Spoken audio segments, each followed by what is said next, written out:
Jamisa back. I've been seeing the whole entire Star Wars fan base divided on the movie, The Last Jedi.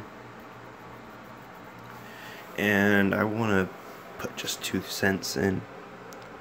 Basically, from what I've gathered on the internet, portraying Snoke's... basically, like, what happened to Snoke. And if you didn't watch the movie, there's spoilers ahead. So Snoke is seemingly dead. Now, I don't believe he's dead. Snoke has been hyped up to be this very powerful being, and I have some evidence to actually back this up. So when we saw Snoke in The Force Awakens, we saw that he was very old, very deformed, very scarred. Now when we see him in this movie, The Last Jedi, we see that he's younger, brighter, more spry. He has just this lively look about him, even though he's still scarred in some ways. Now, some could say that this is just Snoke healing from one point to the other, but then again, these movies are like right next to each other in time sequence. How could Snoke heal that much? Some could say that he was just super powerful. Now I want to bring your attention to Luke when he was bringing a force projection of himself to Kylo Ren. He was much younger and much more spry. Much more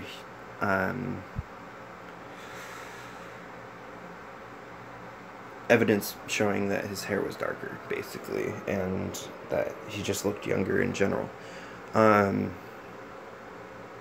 So did Snoke.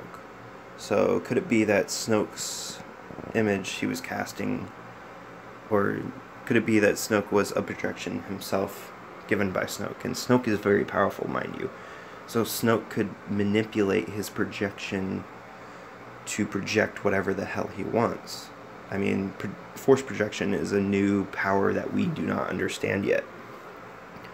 So, could it be that he could have manipulated his force projection to not only make contact with Rey by touching her face and things like that, but to also have himself sliced in half?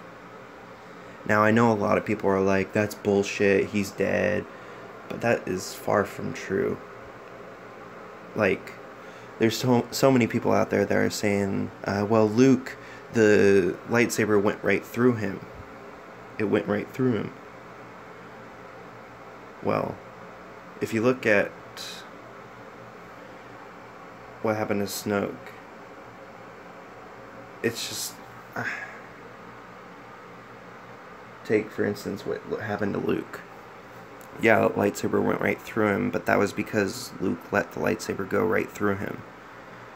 But if you look at when Luke was blasted with all sorts of firepower from the walkers, there was debris on his shoulder that he quickly brushed off. Which means that whoever is causing a force projection can allow things physically to happen to that force protection.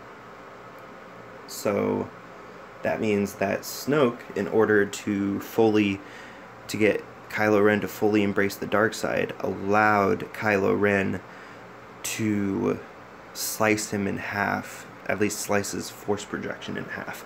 There is no reason to hype up this character so much and to kill him off when we first get to see him in person.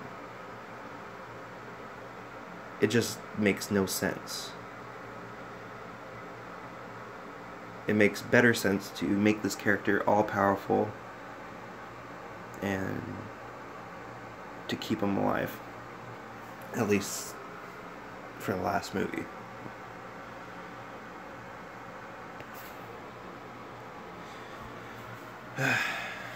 And I know a lot of people are going to disagree with me, and that's because you want to disagree with me. You want something to be mad at. You don't want to be happy about the new Star Wars movies. And I understand that. I was very pessimistic about Disney having these new Star Wars movies and not remaking them, but making them. And people just want something to be mad at, and they won't believe me. They won't even take into account of what I said in this video today. So, to those people, just stop being ignorant. Open your mind. I opened mine. But yeah, I think Snoke is alive. There's no reason why he would be dead.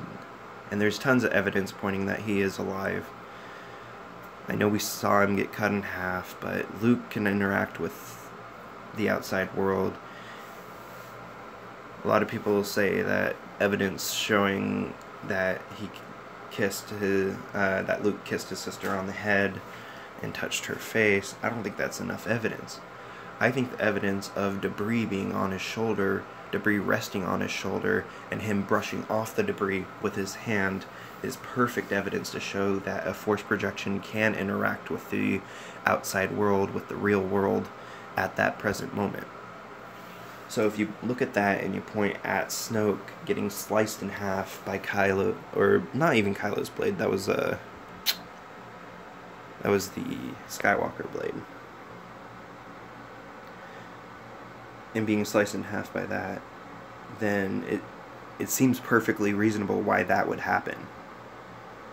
And the intentions behind why that would happen is clear. It's to basically cause Kylo to fully embrace the dark side, to kill off his master, and to become a Sith Lord, just like the Rule of Two, has.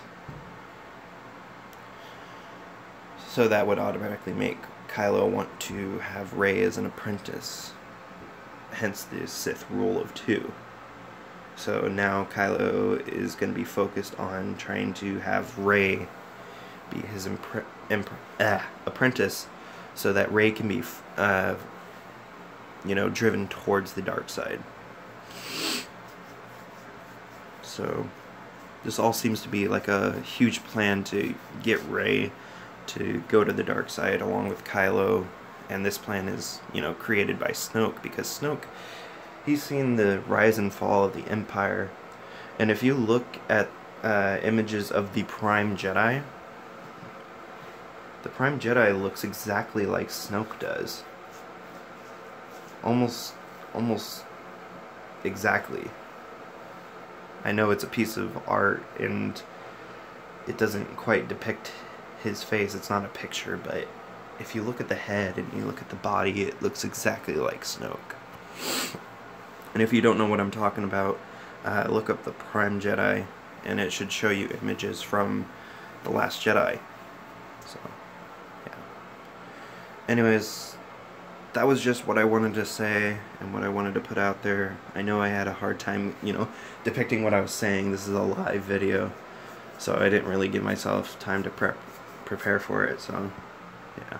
I don't know. I'm tired of seeing the Star Wars fan base divided, and I wanted to bring forward some theory and some evidence to hopefully unite the fan base, because this is, as cool as Star Wars is, I really enjoy the fan base itself, and it's sad to see them, falling apart. Anyway, like I said, I've been Joe Misa, and this is my theory. I'm out.